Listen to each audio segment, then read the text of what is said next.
चलिए बच्चों, अब हम बात करते हैं फ्रॉग के रिप्रोडक्टिव सिस्टम के बारे में। बच्चों, यहाँ पे जो रिप्रोडक्टिव सिस्टम होता है वो मेल और फीमेल दोनों में ही वेल ऑर्गेनाइज्ड होता है।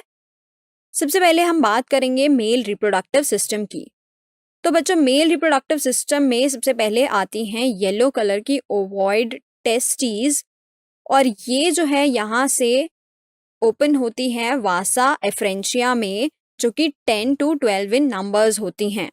बच्चों, ये जो वासा एफ्रेंशिया है ये ओपन होती हैं किडनी में और जाकर ये बिडर्स कैनाल के अंदर ओपन होती हैं।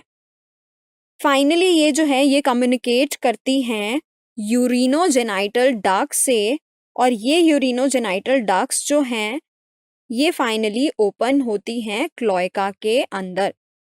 बच्चों, ये जो क्लोएका होते हैं ये स्मॉल मीडियम चैम्बर्स होते हैं जो कि हेल्प करते हैं फीकल मैटर को, यूरिन को और स्पर्म्स को एक्सटीरियरली पास करने में।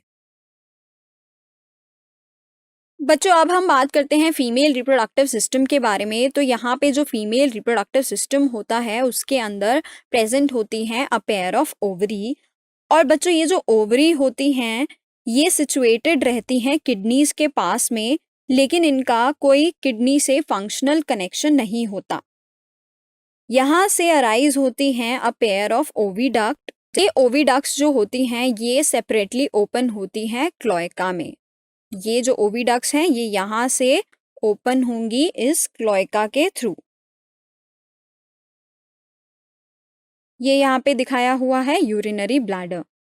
बच्चों, जो मेच्योर फीमेल होती हैं वो 2500 से लेके 3000 ओवा तक एक टाइम पर रिलीज करती हैं। बच्चों, अगर फर्टिलाइजेशन की बात करें तो यहाँ पर फर्टिलाइजेशन एक्सटर्नल होता है और ये वाटर के अंदर होता है। ये है फर्टिलाइज्ड एग, और ये जो दिखाया है ये है एक लार्वल स्टेज यानी कि टैडपोल। तो यहाँ पर लार्वल स्टेज इन्वॉल्व रहती है, इसीलिए यहाँ पर हम ये कह सकते हैं कि जो डेवलपमेंट होता है वो इनडायरेक्ट होता है।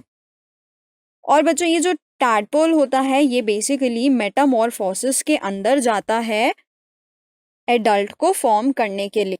आप यहाँ पे देख सकते हैं ये है मेटामॉर्फोसिस प्रोसेस, तभी जो है ये एडल्ट यहाँ पर फॉर्म होता है।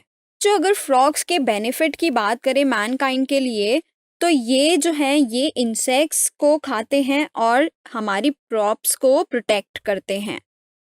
यानी अगर ये इंसेक्ट्स को खा लेंगे तो हमारी क्रॉप्स जिससे डैमेज हो सकती हैं वो उन्हें प्रोटेक्ट करते हैं।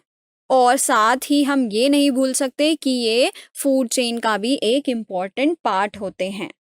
इसलिए इकोलॉजिकल बैलेंस को मेंटेन करने के लिए ये मैनकाइंड के लिए बहुत ही इम्पॉर्टेंट है।